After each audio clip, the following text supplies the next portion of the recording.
This is the second part of our Coral Vita story. So in case you missed the first part, you can click on the link up here in the corner. Coral Vita actually invited us on a few dives where they showed us how to plant corals onto the reef. So if you're really interested how coral farming and coral restoration works, this is definitely the episode for you. Enjoy.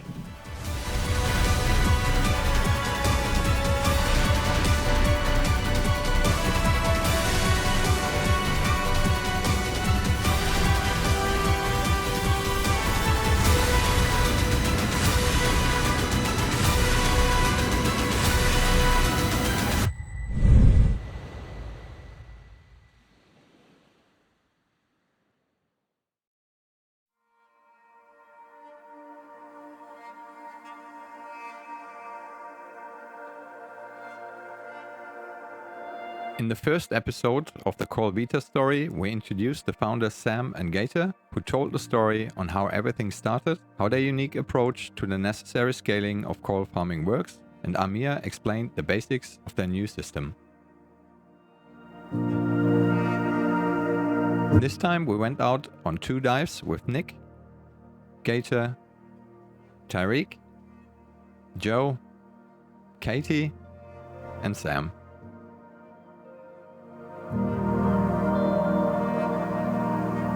After a short ride with their boat, we arrived at the coral sites where we were given thorough briefings on what was going to happen during the dives. The Coral Vita team then showed us the coral tree nursery and how to plant the fragmented coral pieces onto the reef.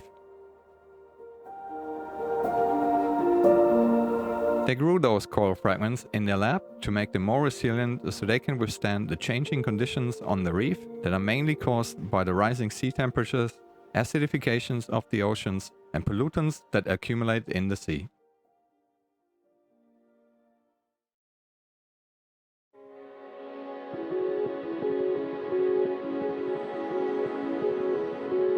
We are at our nursery at Peterson Key National Park.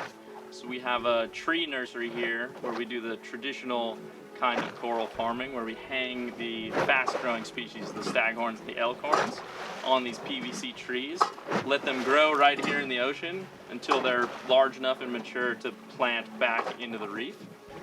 Nick's going to teach us a little bit about how we're going to drop those trees, and then we'll do it from there.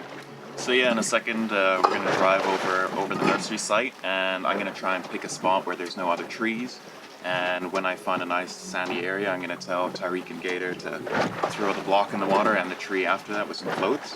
When we go down it's going to be easy. We just find a nice spot, we move the block, remove the tree, attach the tree to the block and put some floats on, and then that'll be it. That's really easy to set it up, and after that we just crimp the corals on. You know, one person puts it on the line and the second person behind it crimps it, so it's really quick. We've got it down to a T. Yep. Once we got the tree all set, looking nice, hung with 100 new coral fragments, then we're gonna actually traverse over the reef to a shallower part where earlier we set up some coral tables, so a different version of in-ocean coral farming. So to clean the coral tables, all you're gonna need is a big old scrubby. Scrub the rails and on the side of them. To clean the cookies, which are basically what the corals are on the table, you're gonna grab a toothbrush. You're gonna just go in between the grooves. Please, just not too close to the coral to just mess it up, but just around the grooves. Keep it nice and clean, and just slide it right underneath the elastic, and that's basically it.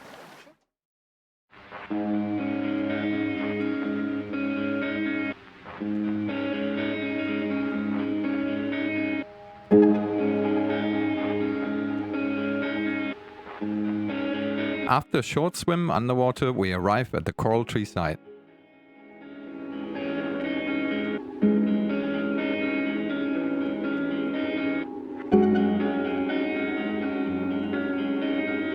Tariq moves the block over to the spot that Nick had chosen for the new coral tree.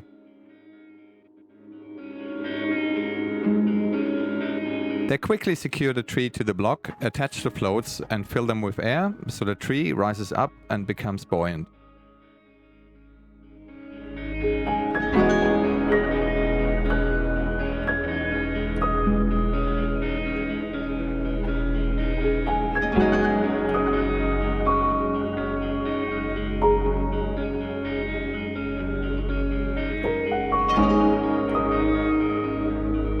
The tree is now ready to have the new coral fragments attached to it, and the Coral Vita team can start to get to work.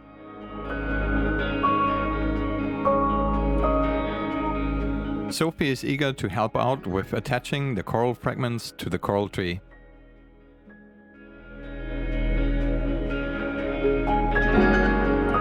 With a little help from Nick, she gets the hang of it right away.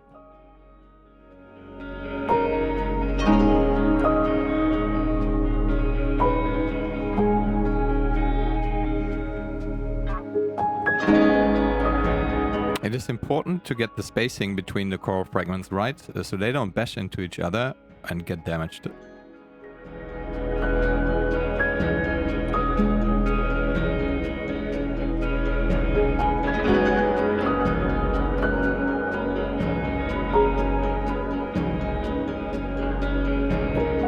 Watching them working in unison, quickly it becomes apparent that the Coral Vita team is very efficient and fast in attaching the coral fragments to the trees.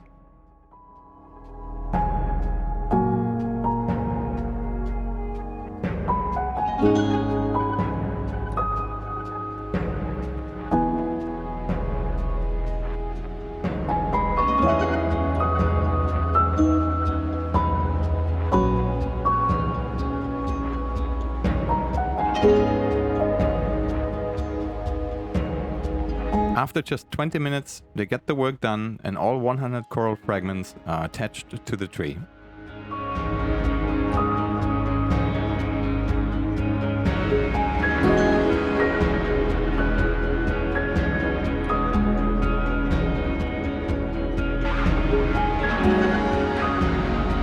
Now it's time to move over to the second nursery site to start working on the coral tables.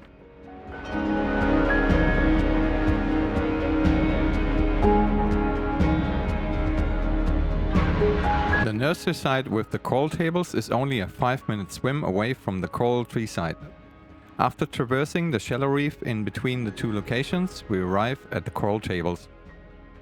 The team gets started to clean the coral fragments right away. The cleaning of the fragments from sand, silt and algae is important as it allows the coral fragments to grow rapidly and without any restrictions. If the tiny polyps that make up the living part of the coral is blocked from light and nutrients, they would soon start to die, and all the hard work would have been for nothing.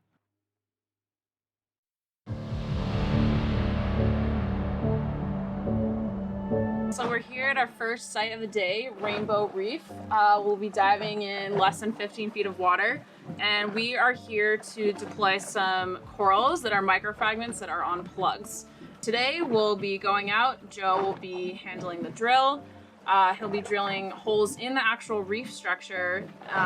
Then we will be putting in a wet concrete mixture, and then the plugs will actually go into the hole with the concrete. And then after the plugs are installed, we'll take photos as a reference for how they are on day one. And then in the coming weeks, coming months, we'll be revisiting the site to continue to take more photos and monitor to see how the corals are doing over time. What I've done is I've put together a little mini schematic for what we're gonna do, so you guys can see. We've got the area in the center here, which is actually, now that we've swung a little bit, which is right over here, which is the area that's gonna be the rock drop spur. So there's a spur reef that's on the western side, which is just right over here next to us. And then we're actually going over to the eastern flank, and we're gonna use this test plot here. All of the main things that we're concerned with chewing on our corals will be in this area. So what we're gonna do then is we're gonna just set up a grid within this test plot. And we're gonna start from shallow to deep, ideally in about a 50 centimeter by 50 centimeter box. That way they'll all be there together as like a coral buffet. And so we can then see over time if certain species, you know, if this whole line gets eaten, then I know that Porites is, is loved by the parrotfish, and we'll have to do something about caging those or preventing them from getting predated on when we start doing our outplants later on. So this is going to give us a lot of really good experimental and practical data. I'll have you guys helping me with the drilling, with adding the concrete in, and then we'll just stick the plugs in, you know, starting 1 through 5. We'll take 25 plugs down with us, we'll add them in, and then that'll pretty much handle that test plot.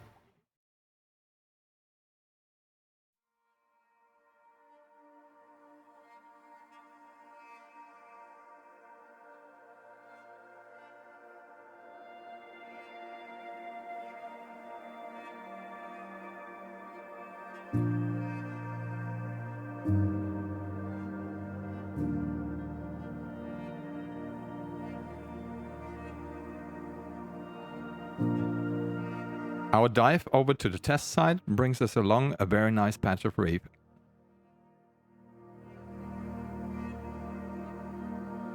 After a few distractions along the way, Katie and I continue our dive and we arrive at the location.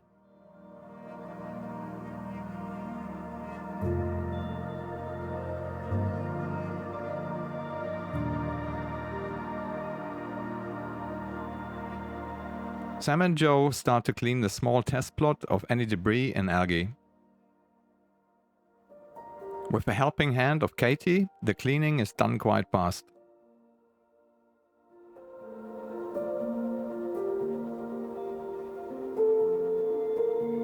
Joe wastes no time and starts to drill the holes into the reef that are necessary to secure the plugs on which the coral fragments are attached to. This is easier said than done. All scuba divers know this, but to explain it to everyone else, you are basically weightless underwater and any kind of work is tricky. This means that if you apply pressure to a surface, essentially you are pushing yourself off the subject. In order for Joe to stay put and to apply the necessary pressure for the drilling, he uses a reef hook.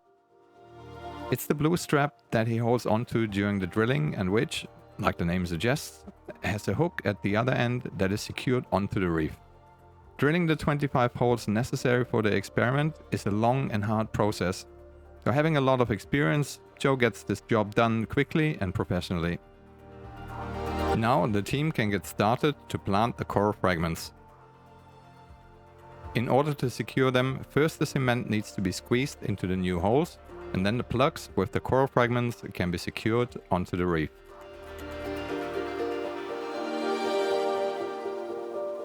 Katie, Joe and Sam now have to repeat this process 25 times to securely embed the fragments into the reef.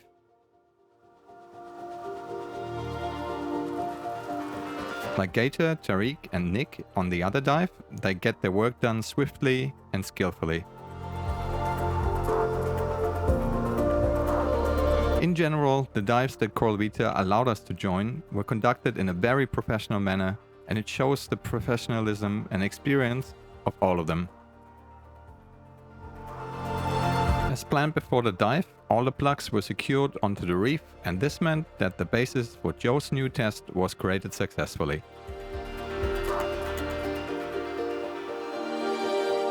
As the job was done quickly, we had some time left to enjoy the rest of our underwater time with a little fun dive of our own.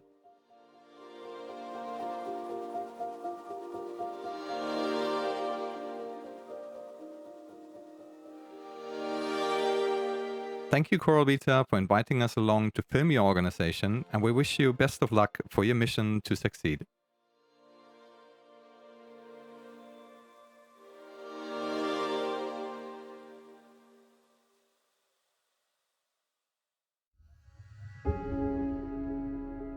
Our next episode is about the Baja California in Mexico.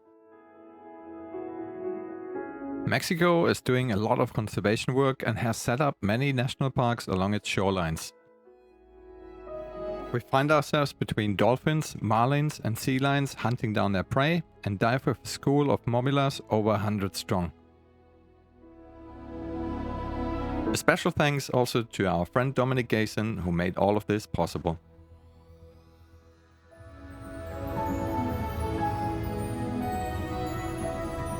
Our platform relies on the support of good people like you. If you feel that we are doing the right thing and you like what we do, then please subscribe to our YouTube channel, click the like button and hit the bell icon so you won't miss any of our episodes. There's also the share option just below this video, where you can help us to spread our episodes to your friends and colleagues, which would help us a great deal.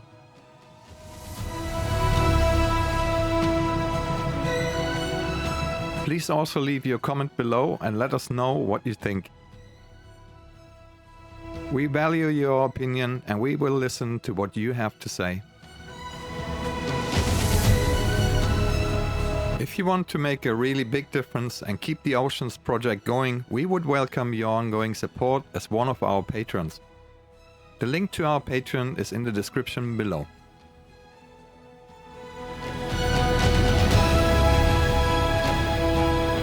As a Patreon member, you will be able to suggest new projects, and all members can vote on the topics and projects they would like to see us doing in the future. You can also follow us live through our Garmin InReach satellite system. Become a member of the Oceans Project and help us to make the world a better place. Together we can make a real difference.